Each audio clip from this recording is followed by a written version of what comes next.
చదవబడిన వాక్య భాగము మొదటి సమూయేలు గ్రంథము 17వ అధ్యాయము 24 నుండి 37 వరకు చదువుకొని ఉన్నా. ఈ చదవబడిన వాక్య భాగాన్ని అనేక సార్లు, పదుల సార్లు లేదా వందల సార్లు కూడా దావీదు గొలియాతు కథను మనం సండే స్కూల్లో అలాగున్నే దేవుని సేవకుల ద్వారా, వాక్యోపదేశకుల ద్వారా విని ఉన్న వాక్యమై ఉండవచ్చు, విని ఉన్నాం కూడా. మరి ఒక్కసారి ఇటు వాక్య భాగాన్ని దావీదు గొలియాతు మధ్యన జరిగిన కొన్ని సందర్భాలను, దేవుని వాక్యాన్ని చదువుకుందాం. మనకు తెలుసు, ఆయన వడిసెలతో కొట్టి, వడిసె తీసుకొని రాయితో కొట్టి చంపెను అని. కానీ దాంట్లో దాగి ఉన్న కొన్ని సత్యాలను దేవుని వాక్య రూపకంగా ధ్యానించుకుందామని మనవి చేస్తూ ఉంటున్నా. మంచిది. ఈ చదవబడిన వాక్య భాగంలో ఒక పక్కన ఇశ్రాయేలీలు, మరో పక్కన ఫిలిస్తీయులు ఉన్నారు. గాతువాడైన ఫిలిస్తీయుడు, ఆయన పేరే గొలియాతు. ఈయన గొప్పగా పెరిగిన వ్యక్తి, మంచి దృఢ శరీరం కలిగిన వ్యక్తిగా ఉన్నాడు. అయితే ఏలాలోయలో 40 రోజులు అక్కడున్న ఇశ్రాయేలీయులు ఈ ఫిలిస్తీయుడైన గొలియాతు ఎదుట నిలబడినప్పుడు అతనిని ఓడించలేక వారు చూస్తుంటున్న పరిస్థితిని మనం ఇందులో గమనిస్తూ ఉంటున్నాం. ఇశ్రాయేలుకున్న దేవుడు నిన్న నేడు ఏకరీతిగా నిరంతరము ఏకమై ఉన్న దేవుడు. అలాగున్నే ఆయన పైన ఆకాశం అందే కానీ క్రింద భూమి అందే కానీ ఉన్న ఒకే ఒక్క దేవుడు. యుగయుగములు ఆయనే దేవుడని కొనియాడబడుచుంటున్నటువంటి దేవుడు ఇశ్రాయేళ్ల పక్షాన మనకును సర్వలోకానికిని అందరికీ ఉన్న దేవుడు ఒక్కటే. అయితే ఫిలిస్తీయులు ఆరాధించుచుంటున్న దేవతలు అనేవారు కొందరున్నారు. వారే ఒకరు అష్టారోతు దేవత, దాగోను దేవత, బయల్జబూలు దేవత. వీరి పేర్లు ఉన్నాయి. అష్టారోతు దేవత మంచి పంటలకు, దాగోను దేవత సంతానానికి, అలాగున్నే బయల్జబూలు, అష్టారోతు దేవతలు వీళ్ళిద్దరూ ఒకే కోవకు సంబంధించిన వారు. మంచు చెడులకు వారు మంచి నిలయమైన దేవతలని వారు భావించేవారుగా ఉంటారు. అష్టారోతు దేవత సంతానానుత్పత్తి చేసే దేవతని వారు ఆరాధించేవారుగా ఉన్నారు. వారికి ముగ్గురున్నారు. కానీ ముగ్గురున్న కథలో వారు చిన్న భిన్నమైన వారుగా ఉన్నారు. ఒకని విశ్వాసం ద్వారా దేవుడు గొప్ప కార్యము ఇందులో జరిగించిన వాడుగా ఉన్నాడు. ఒకవేళ ఇందులో ఇశ్రాయేలీల మానసిక స్థితిని, ఇశ్రాయేలీల యొక్క మానసిక పరిస్థితి, యుద్ధము చేస్తున్న పరిస్థితుల్లో, ఒక నిలబడిన పరిస్థితుల్లోనే ఆ ఫిలిస్తీను చూసి వీరి పరిస్థితి ఏ విధంగా ఉందో దేవుని వాక్యంలో కొన్ని మాటలు ఉన్నాయి. ఇందులో ఏ విధంగా ఉందో కొన్ని మాటలు ఉన్నాయి. ఇశ్రాయేళ్ల యొక్క మానసిక పరిస్థితి 17వ అధ్యాయము 24వ వచనములో ఒక మాట ఉన్నది. 17వ అధ్యాయము 24వ వచనములో ఇశ్రాయేలులందరూ ఆ మనిషిని చూచి మిక్కిలి భయపడి, వారు భయముతో ఉన్నారు. ఇశ్రాయేలీయులంతా భయముతో ఉన్నవారుగా ఉన్నారు. అంటే ఆ వ్యక్తిని, ఒకవేళ ఆ వ్యక్తి ఎన్నడుగులు ఉన్నాడని ఒకవేళ ఆలోచన చేస్తే 9 ఫీట్ల 9 అంగుళాలని, 9 ఫీట్ల 9 అంగుళాలు, దాదాపు నాతో పోలిస్తే కింద నుండి ఈ బార్ లైట్ అంతా, ఈ ట్యూబ్ లైట్ అంతా హైట్ కాగలిగిన వ్యక్తి. ఒకవేళ దావీదు అప్పుడు తన తల్లిదండ్రులకు, తన అన్నలకు యుద్ధం చేస్తూ ఉన్నప్పుడు, ఆయన క్యారియర్ ఇచ్చేవాడుగా ఉన్నప్పుడు, మహా అంటే ఆయన వయసు 17 సంవత్సరాలు వాడుగా ఉండవచ్చును. 17 సంవత్సరాల వాడుగా ఉండవచ్చును. 17 సంవత్సరాల వయసు గలవాడు, మహా అంటే 5 అడుగులు లేదా మహా అంటే 6 అడుగులన్నర వ్యక్తి అయి ఉండవచ్చు. ఒకవేళ ఆయనకి తేరు చూస్తే మేబీ డొక్కకుండవచ్చు, మేబీ ఇక్కడ వరకు. కానీ అటువంటి అజానుభావుణ్ణి చూసి వీరందరూ భయపడుతుంటున్న వారుగా ఉన్నారు. కానీ ఆ వ్యక్తిని చూస్తే దావీదుకి ఎందుకో భయం లేదు. అక్కడున్న ఇశ్రాయేల్ అందరికీ భయం ఉంది, కానీ దావీదుకు భయం లేదు. కారణం ముందు విషయాలు ఉన్నాయి. ఇశ్రాయేల్ యొక్క మానసిక స్థితిలో రెండవది, వారికి వారు కృంగుదలకు కృంగిన వారుగా ఉన్నారు. 32వ వచనం, ఈ ఫిలిస్తీయును బట్టి మరి ఎవరి మనసును కృంగ నిమిత్తము లేదు, మీ దాసుడనైన నేను వానితో పోట్లాడుదనని దావీదుతో సౌలు అనగా. మొదటిగా వారు భయపడిన వారుగా ఉన్నారు. రెండవది, వారు కృంగిన స్థితిలో ఉన్నారు, కృంగిపోయినారు. అంత వ్యక్తిని మేము ఏ విధంగా ఓడించాలి?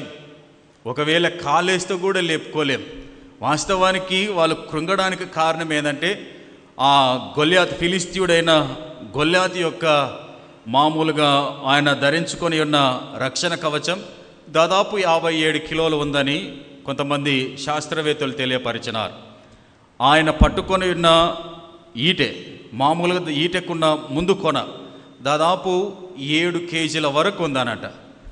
అంత గొప్ప వ్యక్తి, అంత బహుగా వస్త్రములు ధరించుకొని ఉన్న వ్యక్తి. మనము ఎక్కడ ఏం చేసినా కానీ కూడా ఆయనను ఏమీ చేయలేమన్న వాళ్ళకు వాళ్ళే నిరాశ నిస్పృహలోనికి కృంగిన వారుగా ఉన్నారు. మూడవది, వారి స్థితి ఏ విధంగా ఉందనంటే ఈ ఫిలిస్తీని మనం ఓడించలేం, మనం వాని మీద గెలవలేం అని తమకు తాము అప్పగించుకున్న వారుగా ఉన్నారు. అంటే తమకు తాము ఓటమిని ఒప్పుకున్న వారుగా ఉన్నారు. ఇందులో 33వ వచనంలోనే జ్ఞాపకం చేసుకుంటే, 33వ వచనంలో చదివితే, ఈ ఫిలిస్తీని ఎదుర్కొని వానితో పోట్లాటకు నీకు బలము చాలదు, నీవు బాలుడవు, వాడు బాల్యము నుండి యుద్ధాభ్యాసము చేసిన వాడని దావీదుతో అనెను. వారు భయముతో ముందు కొనసాగిన వారుగా ఉన్నారు. అలాగునే తమ మనసులను, హృదయములను, శరీరములను కృంగదీసుకొని ఉన్న వారుగా ఉన్నారు.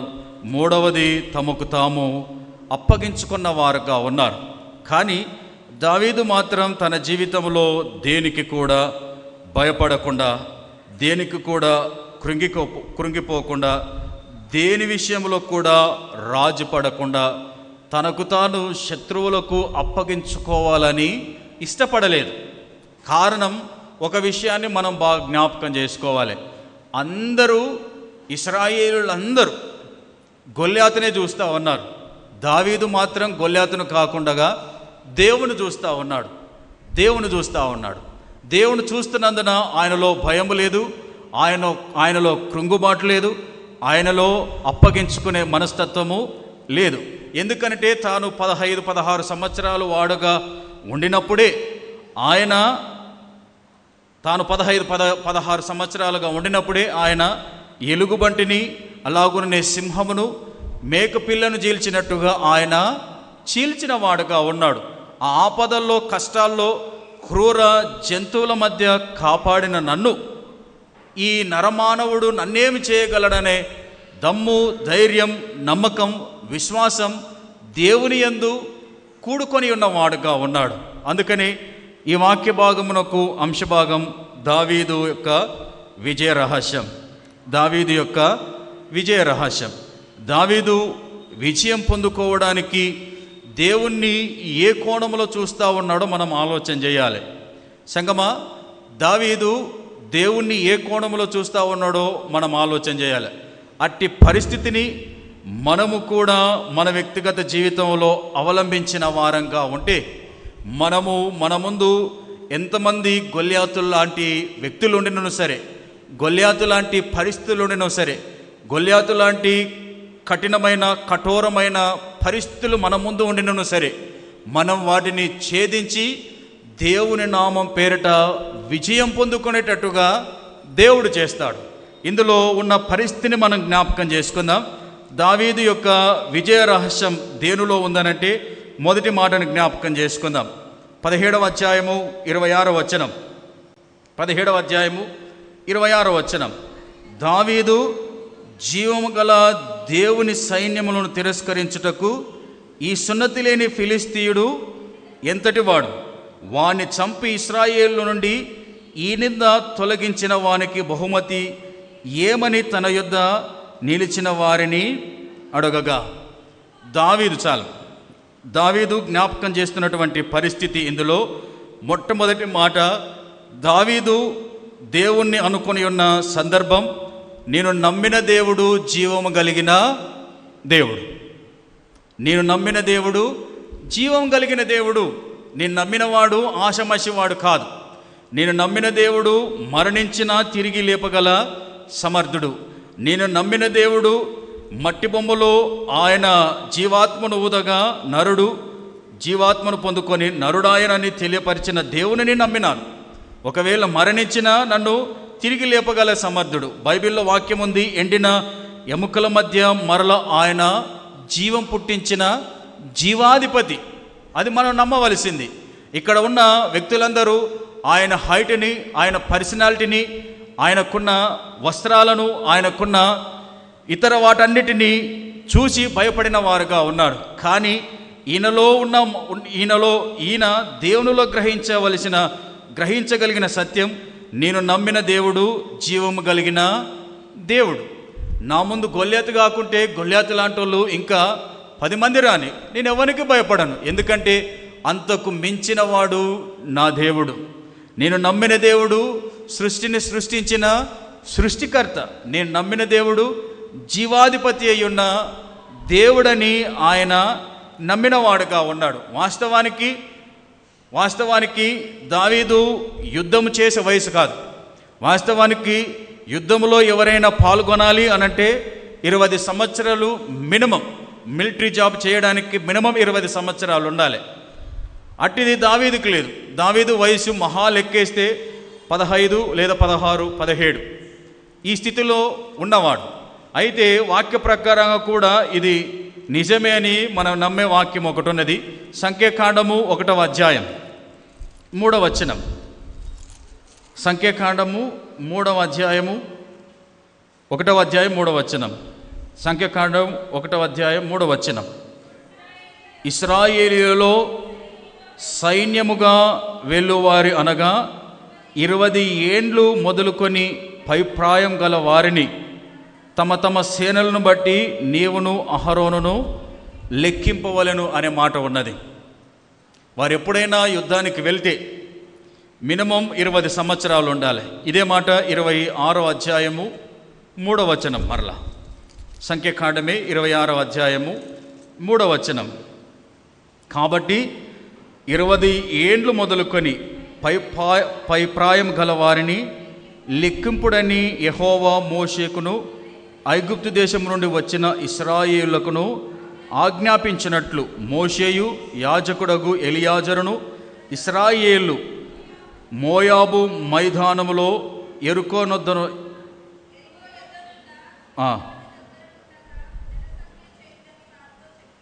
చాలు. దేవుడి మాట దీవించును గాక. దాదాపు మినిమం 20 సంవత్సరములు కలిగిన వాడు ఉండాలని. కానీ దావీదు యుద్ధంలోనికి వెళ్ళాలంటే అంత వయసు లేదు. అయినను సరే 17 వయసు కలిగిన వారికి పరిస్థితి ఎట్లా ఉంటుంది? జనరల్గా అనుకుందాం, వాళ్ళ పరిస్థితి ఎట్లా ఉంటుంది? ఇప్పుడు మనమే మన కుమారులను చూస్తూ ఉన్నాం, మన కుమార్తెలను చూస్తూ ఉన్నాం, మన కుటుంబంలో ఉన్న వారిని, వాళ్ళ పరిస్థితి ఎట్లా ఉంటుంది? మహా అంటే ఇంటర్ సెకండ్ ఇయర్ చదువుతున్న పరిస్థితి. అప్పుడు వాళ్ళ పరిస్థితి ఎట్లా ఉంటుంది?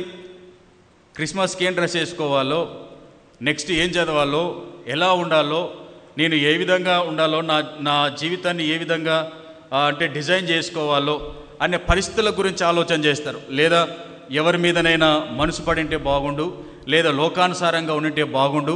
కొందరైతే కొన్ని పరిస్థితుల్లో చూస్తే 10th క్లాస్కే చెడిపోయిన వారుగా ఉంటారు. ఇంటర్కి వచ్చేసరికి ఇంకా చెడిపోయిన పిల్లలు ఉంటారు. కానీ ఈ దావీదు మాత్రం దేవుని యందు భయభక్తులు కలిగి తాన యవన ప్రాయంలో ఉండంగానే ఆయన నేను నమ్మిన దేవుడు జీవం కలిగిన దేవుడు అని నమ్మసాగాడు. సంగమ, మన కుటుంబంలో ఉన్న యవన కుమారులను కుమార్తెలను లోకం వైపు కాక దేవుని వైపు వారి జీవితాలను కేంద్రీకరించుకునేటట్టుగా పెంచితే వారి జీవితాల్లో ఎదురైన శోధనలు వేదనలు ఏవున్నా అలవోకగా జయించేవారుగా ఉంటారు. ఈ లోకంలో ముఖ్యంగా పడిపోయేది మెయిన్గా యవనస్తులే, యవన కుమారులు, యవన కుమార్తెలే. కానీ యవన కాలంలో దావీదు తన జీవితాన్ని నిలబెట్టుకొని దేవుని వైపు చూడసాగాడు. చూసి ఆయనను నేను నమ్మిన దేవుడు జీవం కలిగిన దేవుడని గుర్తెరిగినాడు. సంగమ, ప్రియదేవుని సంగమ, ఇక్కడ కూడిన మనమందరమును కూడా వయసు ఏదైనాను సరే మనము ఆయన్ని గుర్తించవలసినది, నీవు నేను నమ్మిన దేవుడు ఆయన జీవం కలిగిన దేవుడు. మనము నేర్చుకున్నది మన పిల్లలకు, మనం నమ్మినది జీవాధిపతి అయ్యున్న దేవుడని మన పిల్లలకు తెలియపరచాలి. ఎందుకంటే వాక్యములో ఉన్నది ద్వితీయోపదేశ కాండం 6వ అధ్యాయం 6వ వచనములో, మీరు అభ్యసింపజేసి మీ పిల్లలకు వారిని పడుకొని ఉన్నప్పుడును లేచినప్పుడును మీరు వెళ్తున్నప్పుడు ఇంటి లోపలికి వస్తున్నప్పుడు వెలుపలికి పోచున్నప్పుడు వాటిని మీ పిల్లలకు కంఠభూషణముగా నేర్పింపవలను, ధరింపవలను అని దేవుడు తన మాటలు తెలియపరిచాడు. ఇక్కడ తండ్రి అయిన యెషయా తన కుమారుడైన దావీదుకు దేవుని ఆజ్ఞలను, దేవుని మాటలను ఆ విధంగా నూరుపోసిన వాడుగా ఉన్నాడు. కానీ కుటుంబంలో అందరూ ఒకేలాగా ఉండరు.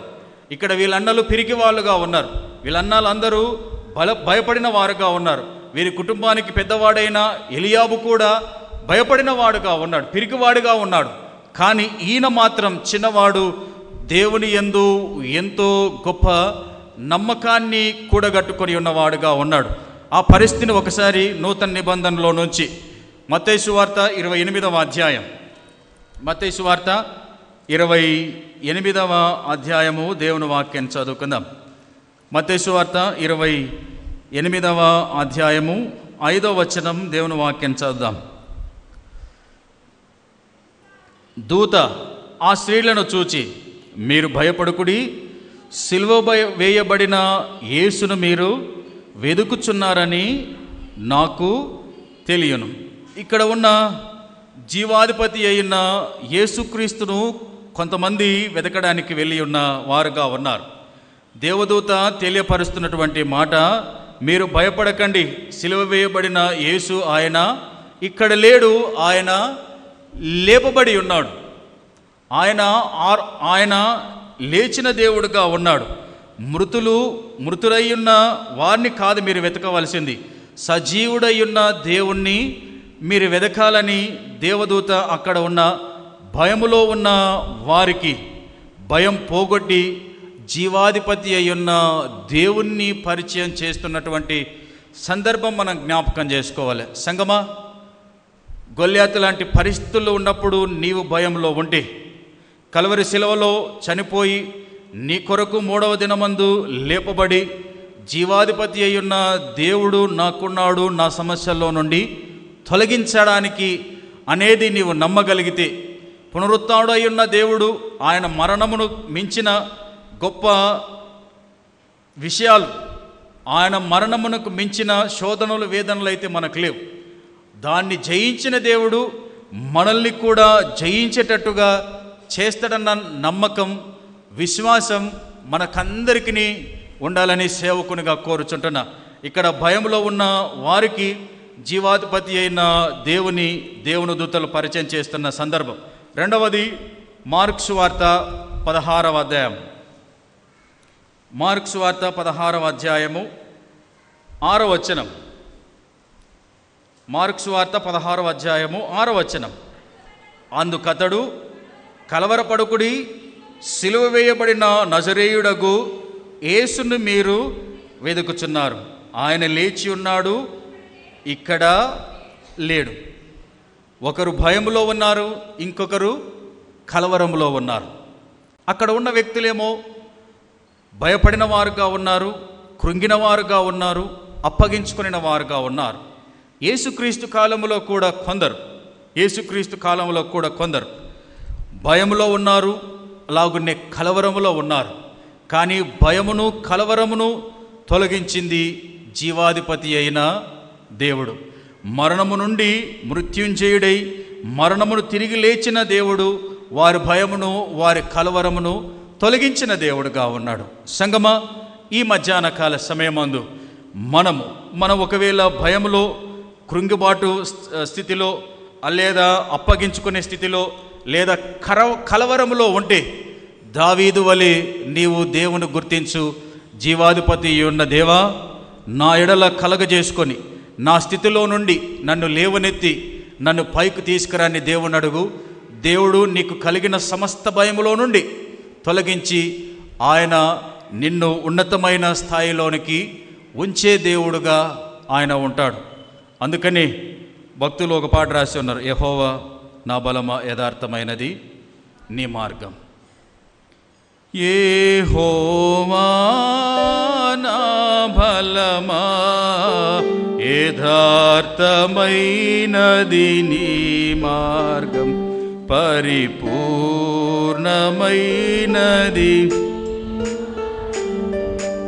యెహోవా యెహోవా జీవము గల దేవా బహుగా. యెహోవా జీవము గల దేవా బహుగా ఆరుడ నీవే. అన్యజనులలో ధాన్యత చూపుచు అన్యజనులలో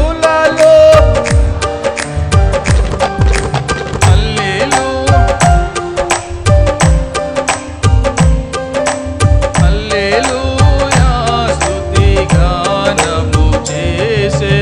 యెహోవా నా బలమా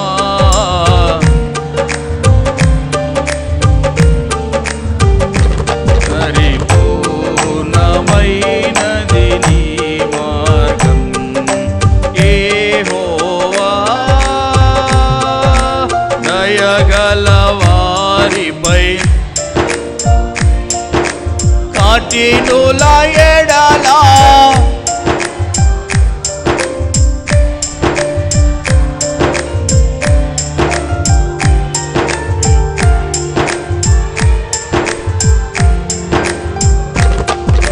గర్విష్ఠుల యొక్క గర్వము ననచును. గర్విష్ఠుల యొక్క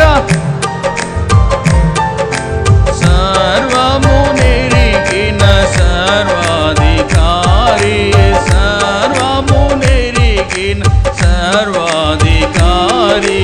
యెహోవా నా బలమా యథార్థమైనది నీ మార్గం, పరిపూర్ణమైనది నీ మార్గం. యెహోవా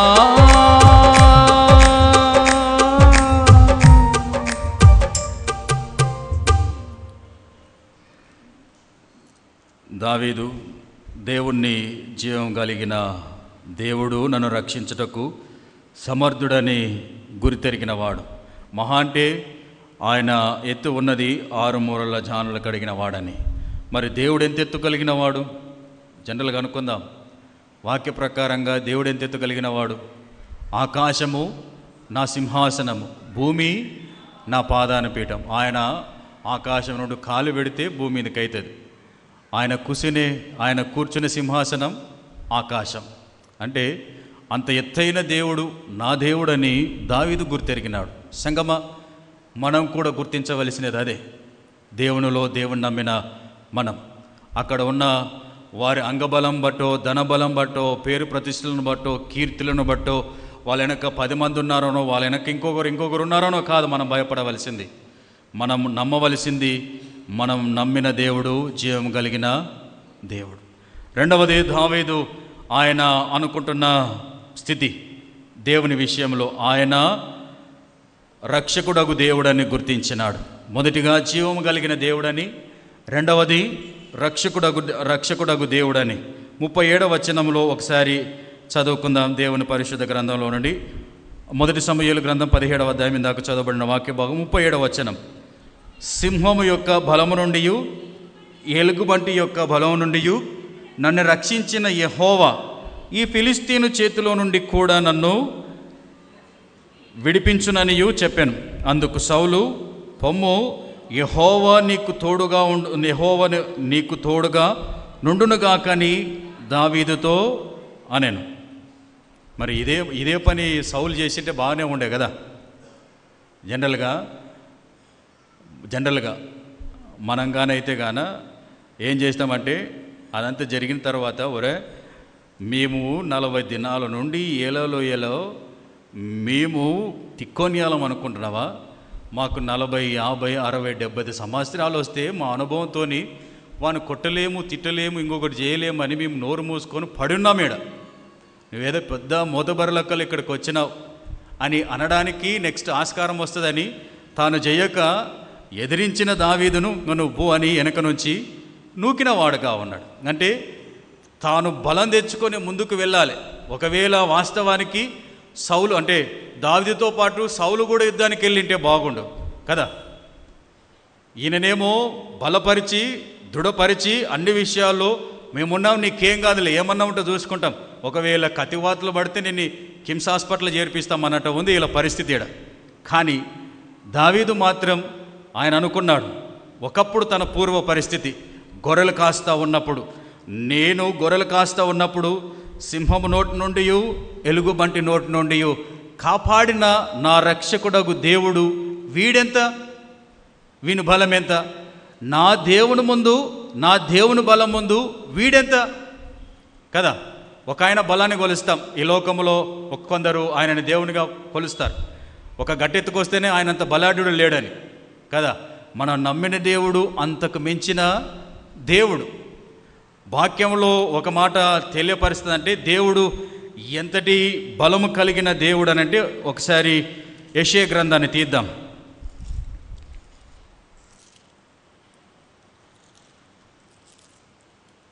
యెషయా గ్రంథం 40వ అధ్యాయం.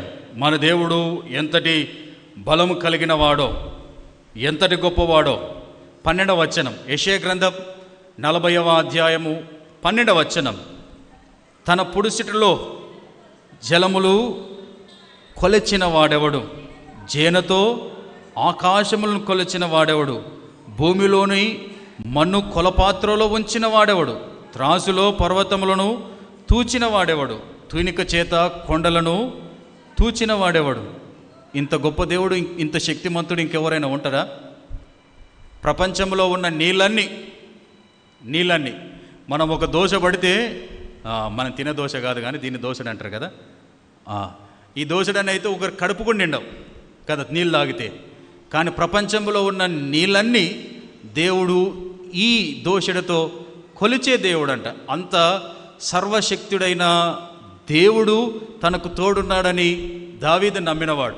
ప్రపంచంలో ఉన్న మట్టి అంతా, మనం తాపే టానిక్ మూత ఒకటి ఉంటుంది కదా, syrup 5 ml, 2 ml, 3 ml, 10 ml అని, దాంట్లో కొలిచే మంచి బలాఢ్యుడైన మన దేవుడు. ఈ లోకంలో ఎవరెస్ట్ శిఖరాలు ఉన్నాయి, పర్వతాలు ఉన్నాయి, వాటన్నిటిని దేవుడు కూరగాయలు కొలిచినట్టు తక్కట్లో కొలుస్తాడంట.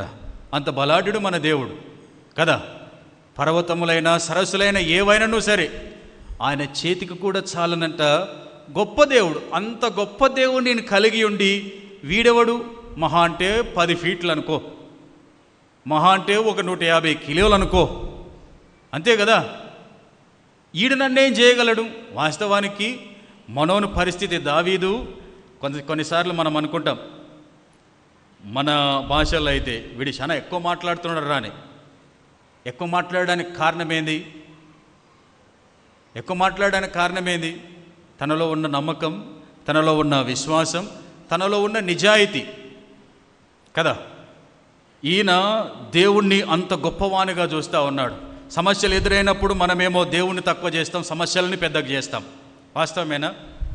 జనరల్గా మనమందరం సమస్యలు ఎక్కువైతే సమస్యల్ని పెద్దగా చూస్తాం, కానీ దేవుణ్ణి చిన్నగా చూస్తాం. కానీ అవతల ఎంత పెద్ద సమస్య ఉన్నను సరే దావీదు మాత్రం దేవుణ్ణి దేవునిగానే చూశాడు. సమస్యను చిన్నగానే చూసిన వాడుగా ఉన్నాడు. ఇప్పుడు ఆయన అంటున్నాడు, ఆయన నన్ను రక్షించగల సమర్థుడు, నన్ను రక్షించగల దేవుడు. బైబిల్లో కొన్ని సందర్భాల్లో కొందరన్న మాటలను ఒకసారి జ్ఞాపకం చేసుకుందాం. దానియేలు గ్రంథము 3వ అధ్యాయం. దానియేలు గ్రంథము 3వ అధ్యాయము, దేవుని పరిశుద్ధ గ్రంథంలో నుండి దానియేలు గ్రంథము 3వ అధ్యాయము 16-17 వచనం దేవుని వాక్యాన్ని చదువుకుందాం. షడ్రెకును మెషేకును అబేద్నెగోయు రాజుతో ఇలాగు చెప్పిరి, నెబుకద్నెజరు, ఇందును గూర్చి నీకు ప్రత్యుత్తరం ఇయ్యవలన చింత మాకు లేదు. మేము సేవించుచున్న దేవుడు మండుచున్న వేడిమి గల ఈ అగ్నిగుండములో నుండి మమ్మను తప్పించి రక్షించుటకు సమర్థుడు.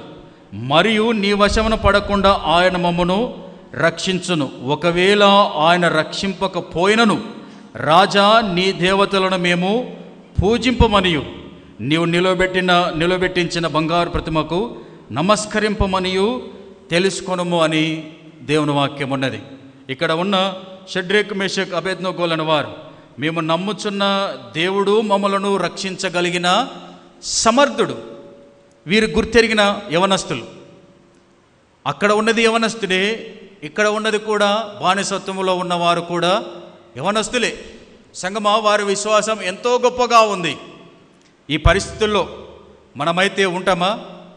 కాలు ఏళ్ళ మొక్కైన లబోదిబమను ఏమని చేసినా కానీ కూడా మనం బ్రతికితే చాలనుకుంటాం. కానీ వీళ్ళు తాము నమ్మిన సిద్ధాంతం కొరకు, తాము నమ్మిన దేవుని కొరకు ప్రాణాలు అర్పించడం కానీ కూడా వెనకాడని వారుగా ఉన్నారు. అంతటి గొప్ప నమ్మకం వారికి ఉన్నది. సంగమ, ఇట్టి నమ్మకం మనం కలిగి జీవించే వారంగా ఉండాలి. బైబిల్లో ఇదే దానియేలు గ్రంథం 6వ అధ్యాయంలో కూడా 6వ అధ్యాయంలో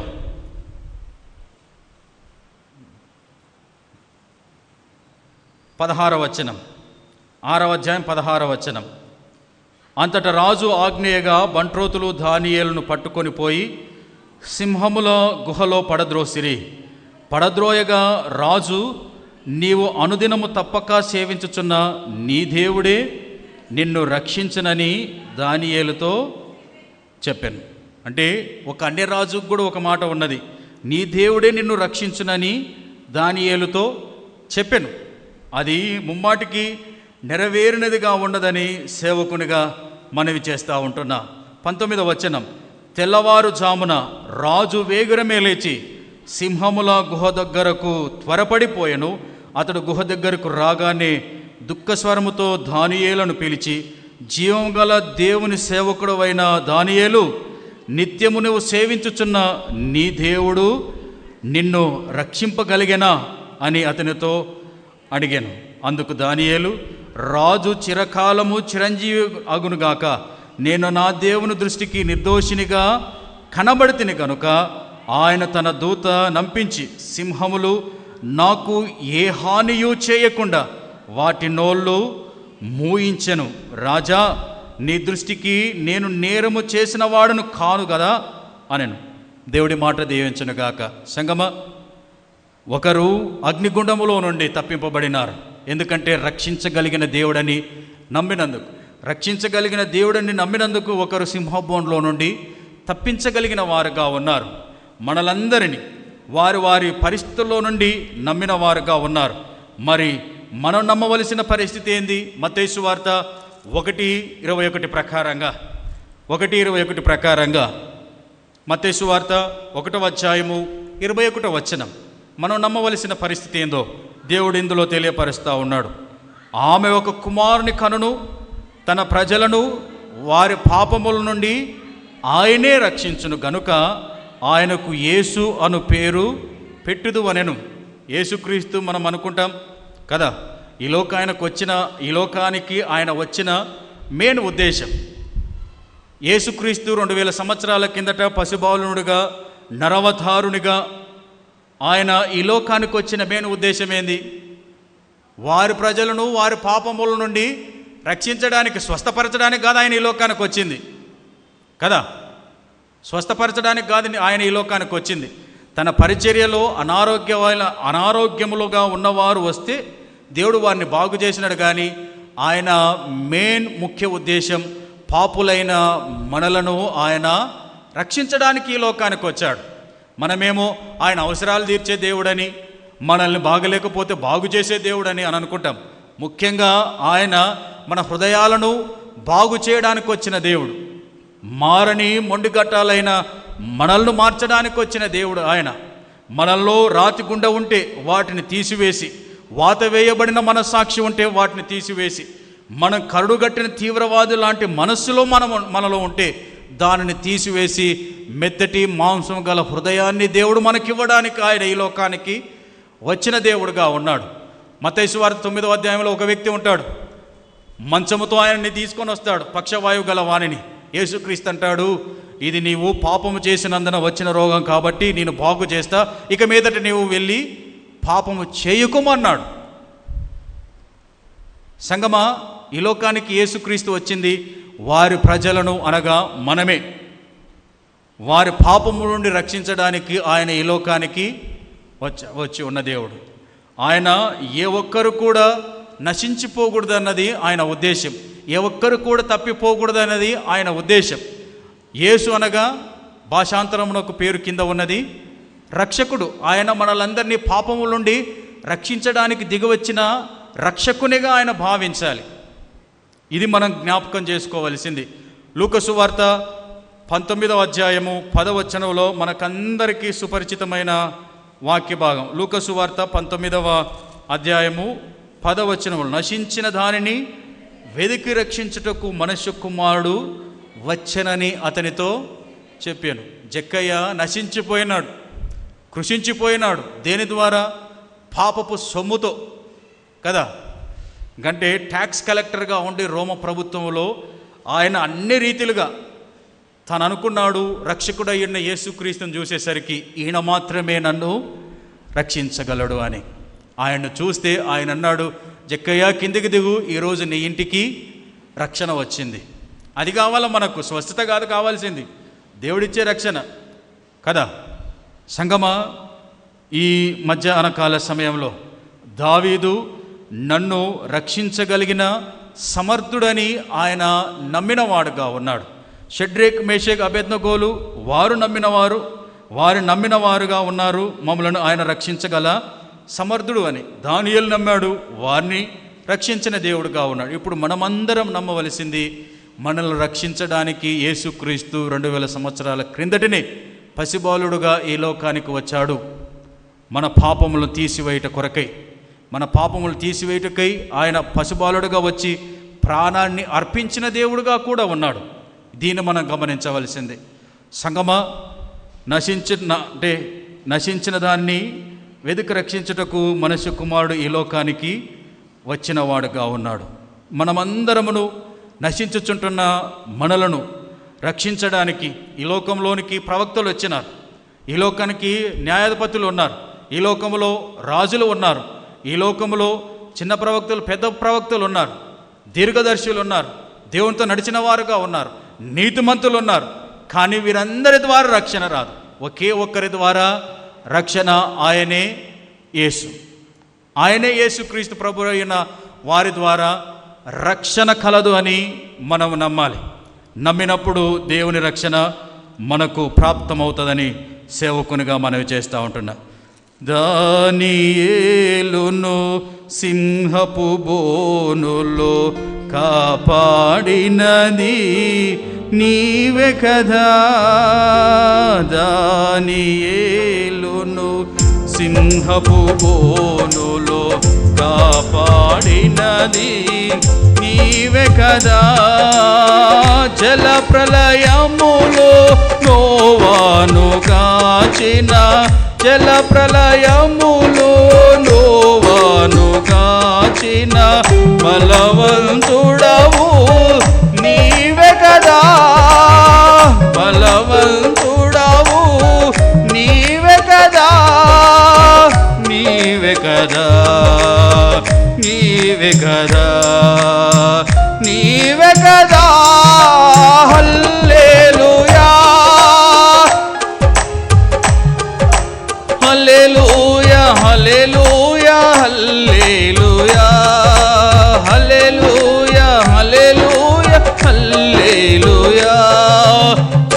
చేసి నే పాడ.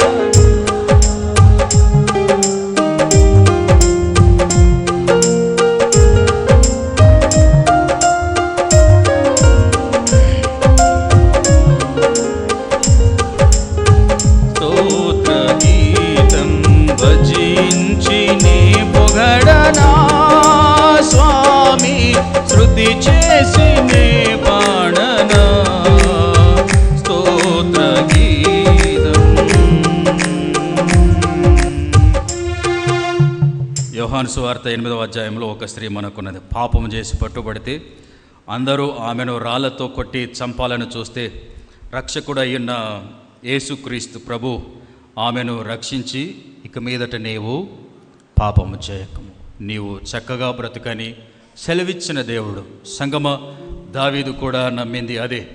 ఆయన నన్ను సింహము ఎలుగుబంట్లో నుండి తప్పించిన గొప్ప జీవాధిపతి అయ్యున్న దేవుడు అని ఆయన గ్రహించినాడు. మనము కూడా ఆ విధంగా గ్రహించదాం. సమస్యల్లో నుండి మనల్ని రక్షించడానికి సమర్థుడయ్యున్న దేవుడు నీవు నేను నమ్మిన దేవుడు. మూడవది, ఆ మాటని తెలియజేసుకొని ముగించుకుందాం. మొదటిగా దావీదు విజయ రహస్యంలో జీవం కలిగిన దేవుడని దావీదు నమ్మాడు. రెండవది, రక్షకుడగు దేవుడని దావీదు నమ్మినవాడుగా ఉన్నాడు. మూడవది, ఆయన సైన్యములకు అధిపతి అగు దేవుడని దావీదు నమ్మినవాడుగా ఉన్నాడు. మూడవ మాట, సైన్యములకు అధిపతి అగు దేవుడని. 47వ వచనం దేవుని వాక్యాన్ని చదువుకుందాం. అప్పుడు యెహోవా, 45వ వచనం చదువుదాం. దావీదు, నీవు కత్తియు ఈటయు బల్లెమును ధరించుకొని నా మీదకు వచ్చుచున్నావు. అయితే నీవు తిరస్కరించిన ఇశ్రాయేలీయుల సైన్యముల అధిపత్యకు యెహోవా పేరిట నేను నీ మీదికి వచ్చుచున్నాను. చాలు. ఇందులో మనం గ్రహించగలిగిన మాట, నీవు తిరస్కరించింది ఇశ్రాయేలు జనులను కాదు, నీవు తిరస్కరించింది సైన్యములకు అధిపత్యకు ఇశ్రాయేలు అయిన దేవుడును నీవు తిరస్కరించిన వాడవుగా ఉన్నావు. అందరూ ఒకే లెక్క అనుకున్నావు, నేనొక్కడిని ఒక లెక్క. నన్ను చూసుకుంటావా, నీ కథ నాతో చూసుకుంటావా అనే రీతిగా ఆయన మాట్లాడుతూ ఉంటున్నాడు. పిల్లాడే కానీ యవనస్తుడే కానీ బహుబలముగా గట్టిగా మంచి గంభీర స్వరంతో మాట్లాడుతున్నటువంటి మాట. ఒకవేళ తేడా వస్తే తనకు నూకలు కూడా జల్లవు, తేడా వస్తే ఎక్కడ కూడా దొరకని వాడగా ఉంటాడు. కానీ ఆయన అంటున్నాడు, నేను నమ్మిన దేవుడు సైన్యములకు అధిపత్యకు యెహోవా, ఆయన యుద్ధ అనేక యోధులున్నారు, ఆయన యుద్ధ అనేక యోధులున్నారు. మనం కూడా పోరాడుచుంటున్నది అంధకార చీకటి శక్తులతో, మన పక్షాన కనపడని చీకటి శక్తులతో. మనతో ఉన్న దేవుడు సైన్యములకు అధిపత్యకు దేవుడు తన సైన్యములను మనకు తోడుగా ఉంచి ఎటువంటి శత్రు సమూహము మనల్ని పాడు చేయనివ్వకుండగా మనల్ని కాపాడుచున్నటువంటి దేవుడుగా ఉన్నాడు. ఒకవేళ మన మత్తయి సువార్త 26వ అధ్యాయం 53వ వచనం మనం చదివితే మనకు అర్థమవుతుంది. యేసుక్రీస్తు ప్రభువు ఆయన కపాలమనబడిన స్థలములో, ఆయన గెత్సేమనే తోటలో ఉండినప్పుడు జరిగిన పరిస్థితి ఇది.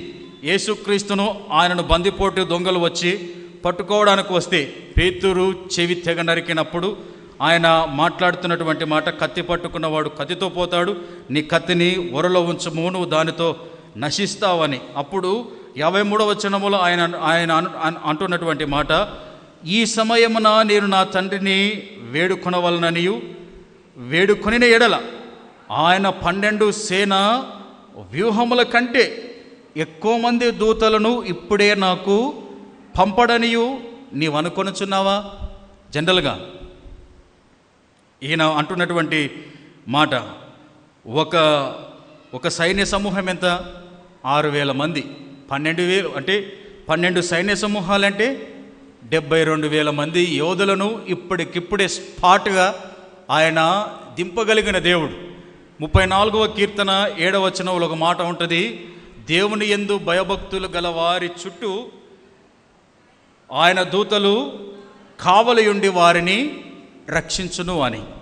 సంగమ, ఇప్పుడు సైన్యములకు అధిపత్యకు యెహోవా ఈయనకు తోడుగా ఉండి గొల్యాతు మీద యుద్ధం ప్రకటించినప్పుడు దావీదుకు తోడుగా ఉండి దావీదును గొల్యాతుపై విజయం పొందినవాడుగా ఉన్నాడు. సంగమా, నీ వెనక నా వెనక ఉన్నది సైన్యములకు అధిపతియగు యెహోవా.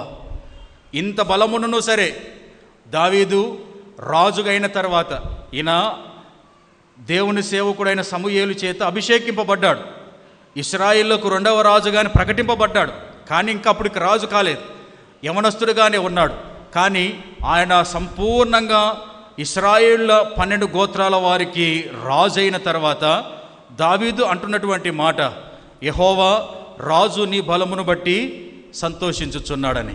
21వ కీర్తన మొదటి వచనం, కీర్తనలు 21వ కీర్తన మొదటి వచనం, యెహోవా రాజు నీ బలమును బట్టి సంతోషించుచున్నాడు. ఇప్పుడు చాలు, నీ రక్షణను బట్టి అతడు ఎంతో హర్షించుచున్నాడు. అతని మనోభిష్టము నీవు సఫలము చేయుచున్న, అతని పెదవుల నుండి వచ్చిన ప్రార్థనని నీవు మానక అంగీకరించుచున్నావు. దేవుడు అంత శక్తినిచ్చిన దావీదు ఏనాడు కూడా విర్రవీగలేదు, తన బలమును బట్టి విర్రవీగలేదు. ఆయన కీర్తనలోనే ఒక మాట అన్నాడు, కొందరు గుర్రములను బట్టి అతిశయింతురు, కొందరు రథములను బట్టి అతిశయింతురు, నేనైతే నా దేవుడైన యెహోవాను బట్టి నేను అతిశయించేదను, ఆనందించేదను అన్నాడు. ఈయన దేవుడిచ్చిన బలమును బట్టి ఆయన సంతోషిస్తూ ఉంటున్నాడు. ఇక్కడ ఈయన బలం ఆయన కాదు, ఆయన బలం దేవుడే. ఆయన బలం దేవుడే. గొల్యాతును చంపడానికి బలం ఇచ్చింది కూడా దేవుడే. గొల్యాతుని కింద పడేయడానికి బలం ఇచ్చింది కూడా సైన్యములకు అధిపతియగు యెహోవా అయిన దేవుడే. కాబట్టి సంగమ, మనమందరము నమ్మవలసినది, మన వెనుక ఉండి నడిపిస్తున్నది సైన్యములకు అధిపతి అయిన దేవాది దేవుడు యెహోవా యేసుక్రీస్తు ప్రభు అని. తండ్రి కుమార పరిశుద్ధాత్మ అయిన దేవుడు మనకు తోడుగా ఉండి మనల్ని ఎల్లప్పుడూ వెన్నట్టుగా ఉండి కాపాడుతుంటున్న దేవుడు. మనకు ఒక ఆలోచన రావచ్చు, దేవుడే గొల్యాతుని చంపింటే బాగుండు కదా అని. కదా, ఇంకా దేవుడు గొల్యాతుని చంపితే నీతో నాతోనేం అవసరం కదా. మనకు ఆలోచన వస్తుంది, దేవుడు ఏదైనా తోటలో ఆ పండు ఎందుకు పెట్టే, ఆ చెట్టు ఎందుకు పెట్టే. అక్కడ మాట్లాడవలసింది తిక్కమాటలు కాదు, అంటే గొల్యాతుని ఎదుర్కోవలసిన శక్తిని, ధైర్యమును, బలము నాకు ఇవ్వని కదా. శోధనను, వేదనను సహించే శక్తిని, బలమును నాకు దయచేయని. అక్కడ ఉన్న ఏదైనా తోటలో ఉండు పండు ఎందుకు చేస్తేవి, ఎందుకు పెడితేవి అనే మాట కాదు. ప్రభా, ఎన్ని చెట్లును సరే అవి ఒకటి కాకపోతే 1,000 ఉండని, నువ్వు చెప్పిన దాన్ని జవదాటి నన్నతట్టుగా ఉండే ధైర్యం, నమ్మకం, విశ్వాసం మనకు ఉండాలి. నీవెందుకు పెడితివి, నీవెందుకు ఇస్తీవి, నువ్వు చెప్తేనే తింటిని, అది చెప్తేనే తింటిని అనేది కాదాడ. నీ నమ్మకానికి పరీక్ష, నీ విశ్వాసానికి పరీక్ష, నీ ధైర్యానికి పరీక్ష ఈ దావీదు గొల్యాతు యొక్క వృత్తాంతం. కాబట్టి సంగమ, మనుషులందరూ గొల్యాతును చూస్తే చివరిగా దావీదు చూసింది దేవుణ్ణి. మనము కూడా దేవుణ్ణి చూద్దాం, మన రక్షకుడు యేసుక్రీస్తు ప్రభు వైపు చూద్దాం. మనకొస్తున్న సమస్త ఇబ్బందులన్నిటినీ, సమస్త సకల దుర్నీతులన్నిటినీ, సమస్యలన్నిటినీ కల్వరి శిలువలో ప్రాణం పెట్టిన దేవుడు మనల్ని అంటే సమస్యలో నుండి విడిపించి మనల్ని విమోచనలోనికి, విడుదలలోనికి నడిపించాలని దేవుని సహాయాన్ని కోరుకుందాం. దేవుడి మాటలు దీవించి ఆశీర్వదించునుగాక. దేవుడి మాటలు దీవించి ఆశీర్వదించునుగాక. సంగమ, ఈ మధ్యాహ్న కాల సమయమందు నీవు నేను గుర్తెరగవలసిన స్థితి, నీవు నమ్మిన దేవుణ్ణి ఎంత బలవంతుడో గుర్తించవలసిన స్థితి. ఆడ ఓ పెద్ద ఉన్నారు, ఆడ ఇంకొకరు ఉన్నారు. నా పరిస్థితి ఏమి, నా స్థితిగతులు ఏమి, నేను ఎలా దాటుకొని ముందుకెళ్ళాలి, అంతటి పెద్దటి వారిని ఎలా నేను జయించగలను, వారితో నేను ఎలా మాట్లాడగలను అని అనుకుంటే దావీదే మనకు సాదృశ్యం. దావీదు నమ్మకం, దావీదు యొక్క విశ్వాసమే మనకు సాదృశ్యం. పరిస్థితులను బట్టి కాదు నువ్వు మాట్లాడవలసింది, పరిస్థితులను బట్టి కాదు నువ్వు భయపడవలసింది, సమస్యలను బట్టి చూసి నువ్వు అడుగు వేయాల్సింది కాదు. ఎన్ని సమస్యలున్నా జీవం గల దేవుడు, రక్షించగల దేవుడు, సైన్యములకు అధిపత్యగు దేవుడు నా తోడున్నాడు. నేను గొల్యాతు కాకపోతే గొల్యాతుకు మించిన వాడు ఇంకెవడైనను రాని, జయించగల నమ్మకం, విశ్వాసం నాకుంది. నీ విశ్వాసానికి ఎంత పెద్ద వ్యక్తి ఉన్నను సరే, నీ విశ్వాసానికి దేశ ప్రధానైన కావచ్చు, రాష్ట్రపతి కావచ్చు, లేదా ప్రపంచాన్ని ఏలుతున్న పెద్దన్న అమెరికా లాంటి పెద్దవాడైన వాడు కూడా కావచ్చు, నీ విశ్వాసానికి ఎవ్వరు కూడా సరితూగలేరు. దాదాపు కొన్ని లక్షల మంది అక్కడ యుద్ధ పంతులుగా నిలబడి ఒక్కరు కూడా ఆయన మీదకి వెళ్ళడానికి ధైర్యం చూపలేకపోయారు. కారణం, వారిలో ఉన్న అవిశ్వాసం, వారిలో ఉన్న భయం, వారిలో ఉన్న కృంగుబాటు, వారిలో ఉన్న అప్పగించుకునేతనం. కానీ నేను నమ్మిన దేవుడు జీవాధిపతి అయి ఉన్న దేవుడు. భయం లేదు, మెరుకు లేదు, కలవరం లేదు. ముందుకే పోతా ఉంటే ఇశ్రాయేళ్ల పక్షాన నా దేవుడు గొప్పవాడని నిరూపిస్తా అని నిక్కచ్చిగా నిలబడిన వాడుగా ఉన్నాడు. సంగమా, గెలిచిన తర్వాత దేవుణ్ణి, మనిషిని గొప్ప చేసిన విధానాన్ని మనం చూస్తూ ఉంటున్నాం. నీవు దేవుని కొరకు నిలబడితే దేవుడు నీ ఎడల గొప్ప కార్యాలు చేస్తాడని జ్ఞాపకం చేసుకో. ఒకవేళ దేవుని కొరకు నిలబడి నీవు వేరేగా ఉంటే దేవుడు అంటాడు, నా ఆలయంను పాడు చేయవని నేను పాడు చేసేదని అన్నాడు. నీ ఆలయం ఈ 4 గోడలు కాదు, నీ హృదయమే నీ ఆలయం. నీవు గుర్తెరగని సేవకునిగా మనవి చేస్తూ ఉంటున్నా. సంగమా, పరిస్థితులను బట్టి భయపడక నా దేవుడు నా వెనుక ఉన్నాడు అని ధైర్యంతో ముందుకు కొనసాగి దేవుని కొరకు గొప్ప కార్యాలు చేయవారంగా ఉందా. ఒక భక్తుడు అన్నాడు, expect great things from god అని. అలాగుననే do greater things for god అని. దేవుని నుండి గొప్ప కార్యాలు ఆశించు, దేవుని కొరకు గొప్ప కార్యాలు చేయని. అది దావీదు చేసిన వాడుగా ఉన్నాడు. ఆశించినాడు, చూయించినాడు. దేవుడు గొప్ప దేవుడు కాబట్టి అందుకని దావీదు అంటాడు, ఆయన నేను రుచి చూచి ఎరిగితిని, యెహోవా ఉత్తముడని దేవుణ్ణి కొనియాడుతూ ఉంటున్నాడు. రుచి చూచి ఎరిగితిని, యెహోవా ఉత్తముడనియు. రుచి చూచి ఎరిగితిని, యెహోవా ఉత్తముడనియు.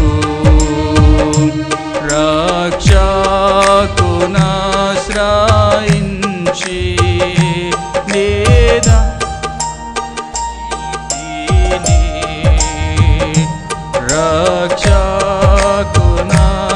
రక్షకునాశ్రయించి నేదాన్యుడనైతిని.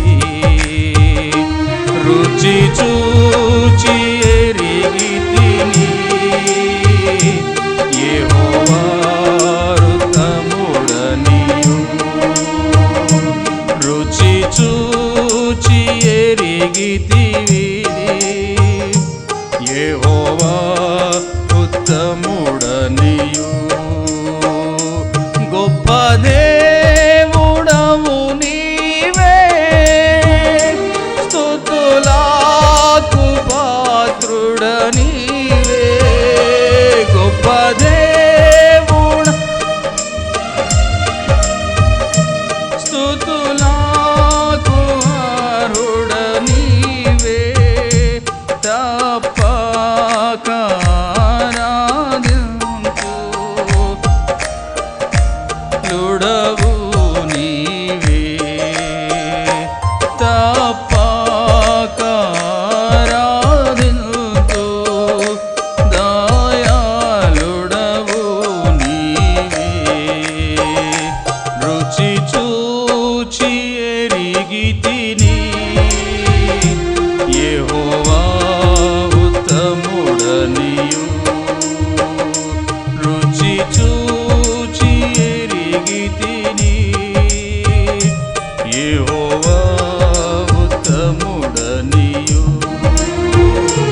మంచితనము గల దేవా, అతి శ్రేష్ఠుడవు అందరిలో.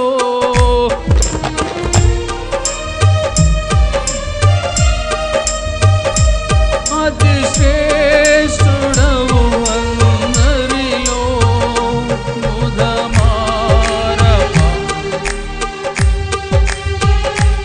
అతి సుందరుడావనియు.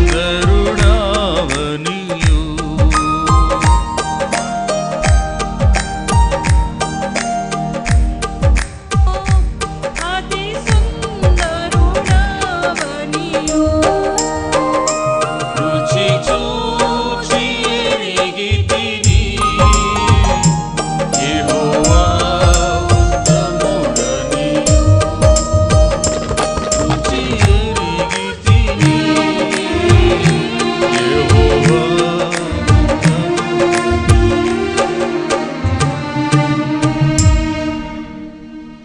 మహాకనికరం కలిగిన మా గొప్ప దేవా, నీకు వందనాలు, స్తుతి, స్తోత్రాలు చెల్లించుకొనుచున్నాం. ఈ మధ్యాహ్న కాల సమయమున ప్రభా, దావీదు యొక్క విజయ రహస్యం ఆయన నమ్మిన సిద్ధాంతములో ఉన్నదని గ్రహించగలిగిన సత్యాన్ని మాకు ఇచ్చిన పాఠ్యమును బట్టి నీకు వందనాలు తెలియపరుస్తూ ఉంటున్నాం. ప్రభా, ఆయన నిన్ను జీవం కలిగిన దేవుడని, రక్షించగలిగిన దేవుడని, సైన్యములకు అధిపత్యకు దేవుడని గుర్తించిన దేవుడుగా ఉన్నాడు. ప్రభా, ఆయన తన జీవితంలో చేసిన కార్యాలను బట్టి రుచి చూచి ప్రభా నీ యందు నమ్మిక ఉంచిన వాడుగా ఉన్నాడు. ప్రభా, మా జీవితాల్లో కూడా ఎదురైన ప్రతి సమస్యను ఎదిరించడానికి మీరిచ్చిన శక్తి సామర్థ్యాలను బట్టి మీకు వందనాలు. ప్రభా, మేము ఎదిరించలేకపోతే మేము గివప్ ఇవ్వక నీ నామములో ప్రార్థించుకొని నీవిచ్చు శక్తి ద్వారా, బలము ద్వారా ప్రభా, ఎదుటివారు ఎంతటి వారైనా సరే వారిని జయించే శక్తి సామర్థ్యం మాకందరికీ నీ దయచేయను. నీ నామమున వేడుకొనుచుంటున్నా, నీ నామమున వేడుకొనుచుంటున్నా.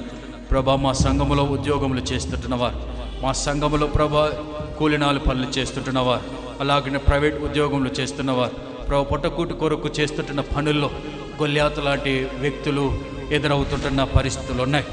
ప్రభా, వారు మమ్మల్ని ఏమి చేయలేరు.